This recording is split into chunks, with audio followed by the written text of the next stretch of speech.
Magandang araw. Ngayon po ay February 4, 2024. At ngayon nga po, papunta nga po kami sa church. Ayan, dahil ngayon po ay Sunday.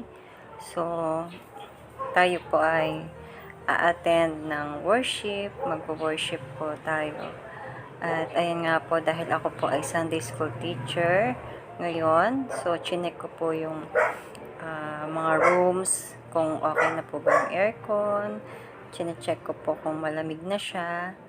At ayan nga po, ito yung room 2 para sa mga small kids. Ayan, at habang iniintay ko yung oras, nagpe-prepare ako para sa mga crafts ng mga bata. So, ito nga, piniprint ko yung crafts nila. So, ang aming pong topic ngayon ay the bread of life. Yan. So, yun yung aming topic ngayon. Last week, ang topic namin is light of the world. Ayan. So, habang naghihintay, hinintay ko yung mga bagets, yung mga kids, ay nagpe-prepare ako, ginugupit ko po yung mga crabs, at habang nagugupit ay kumakain na rin ako ng almusal. At ayan nga po, nag-start na po yung worship sa baba. Nung bumaba ako, chinek ko muna kung anong nangyayari sa baba. So ayan, nag-worship na nga po sila, nag-start na po. At nung umakyat ako, andyan na yung mga kids, may ilang kids na. So playtime muna kami habang nag-worship sa baba. Ayan. At eto nga po, yung topic namin is the bread of life. Ayan yung word up namin.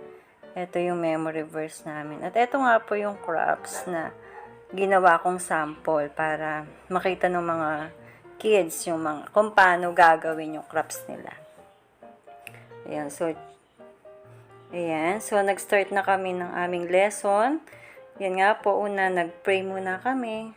Tapos, sunod yan is nireview namin yung lesson namin last week. Tapos, ayun na, nag-proceed na ako dun sa lesson namin for today. Is yun nga yung the bread of life. So, nasa tabernacle kami.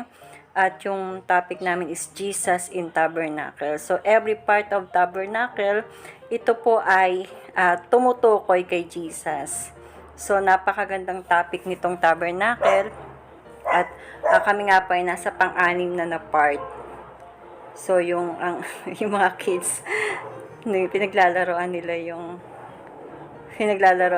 camera. Ayan. So, snack time na po kami. At ayaw nilang magsiupo. Hindi ko alam kung bakit. Ayaw nilang umupo. Ayan, lahat sila nakatayo at palakad-lakad. Ayan. So, nag-enjoy naman yung mga kids sa aming lesson.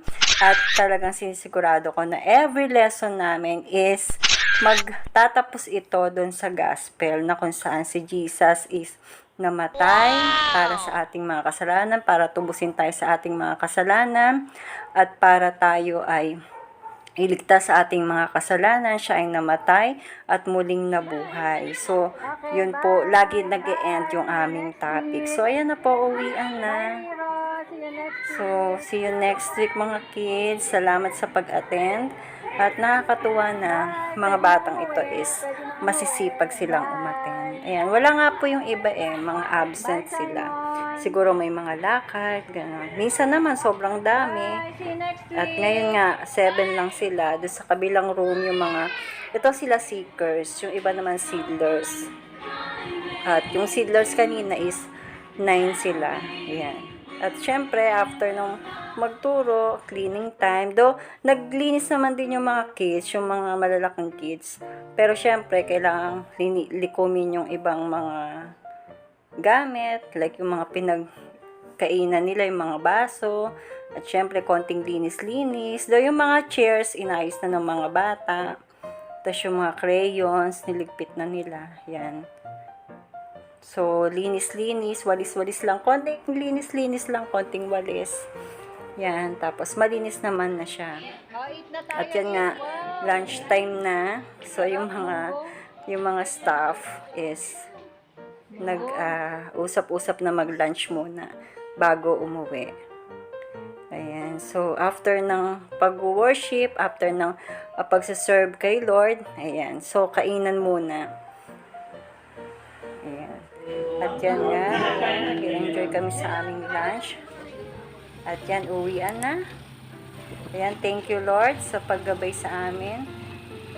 Papuntang church hanggang sa pauwi at sa pagsaserve namin sa inyo, Lord. Thank you. And thank you for watching. Ayan na po kami sa aming bahay.